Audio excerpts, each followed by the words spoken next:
And one more time with feeling, y'all. How the heck are you? So I got my Woodford Reserve Glencairn glass here, and I should have showed it to you side by side. That the ice really lightens that whiskey quite a bit. Oh, good gravy! So I mentioned when I first picked up the rocks version, I mentioned lemon, uh, and then after I tasted, so no, that's not lemon, that's ginger. You feel a lot of spice on the nose here. Again, I'm still feeling ginger, but I'm feeling a lot of other spice. I'm feeling black pepper. I'm feeling white pepper.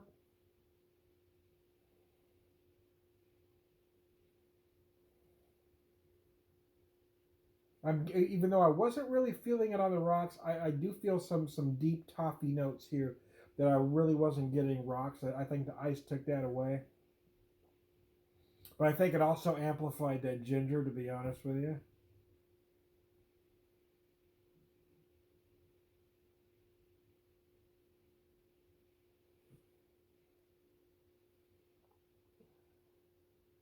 Oh wow, wow, wow, wow. That's something, Martha. Yeah, that's good, man. That's something. It is. I swear like I'm losing my damn mind, but I'm tasting a lot of ginger, man. Got that spice and some cinnamon, not cinnamon, citrus like notes. Trying to say citrus, but cinnamon came out. Yeah, I got spice and then like fresh grated ginger.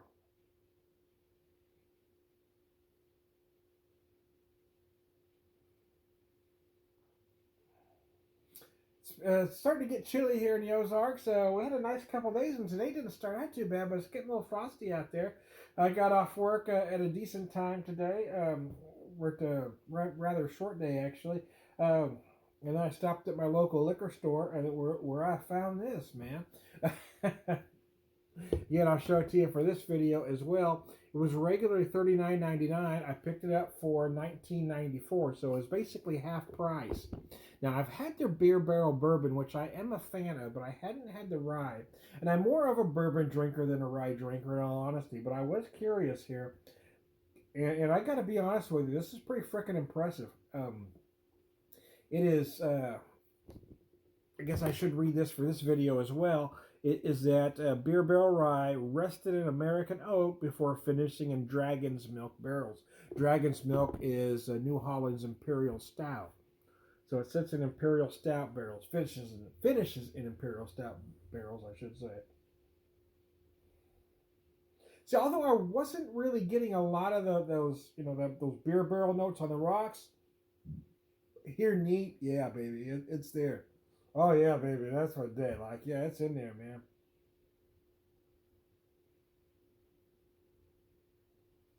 Mm.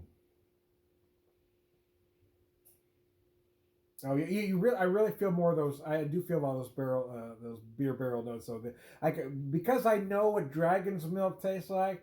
Maybe I'm transferring that, but yeah, I feel like I could really taste that stout through this whiskey. It also feels like it gives it a creamier texture. I did notice that a little bit rocks, but more neat. Again, I still feel that ginger, but whereas when I drank it on the rocks, ginger was the big star. Here, neat is sort of a supporting role.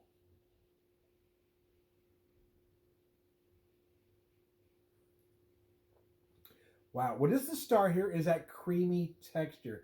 It is the texture is extremely pleasant and with lingering spice. I wasn't feeling a lot of oak, to be honest, having it on ice. I feel like that ice really takes away a lot from this whiskey, but it does amplify that ginger to a great big level.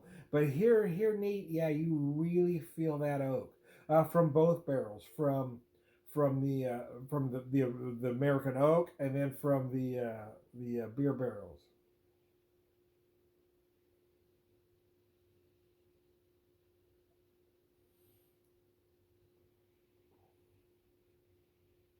So again, where the spice I was feeling mostly when I had it rocks was ginger. Like I said, I'm feeling some ginger here, but much like the nose, I feel black pepper and white pepper. I feel like I'm also getting a hint of cayenne. I'm also feeling some cinnamon more, which typically comes from the barrel that I wasn't feeling much on the rocks. It kind of took a lot of that away.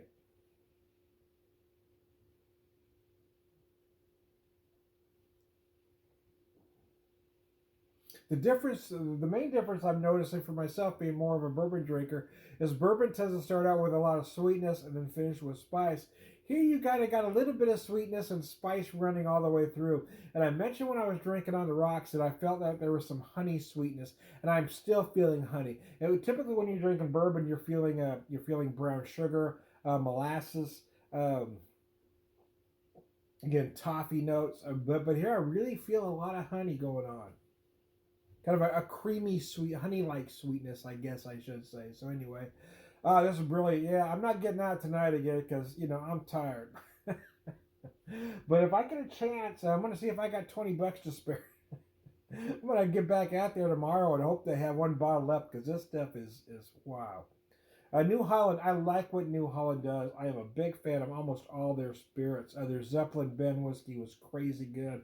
I love their beer barrel bourbon. Their stuff does tend to be a little pricey, especially for rested whiskey, for me anyway. I'm not saying that it's not quality, it's not worth it. I'm just saying that, it's a pricey for me because I'm a working class guy. So I'm saying don't read too much into them. But when I can buy a good whiskey like this that typically runs $40 for $20, you better believe I am all in. So there you go. I am Tom the Whiskey Whisperer, Whiskey Evangelist, prolific whiskey drinker, purveyor wisdom, and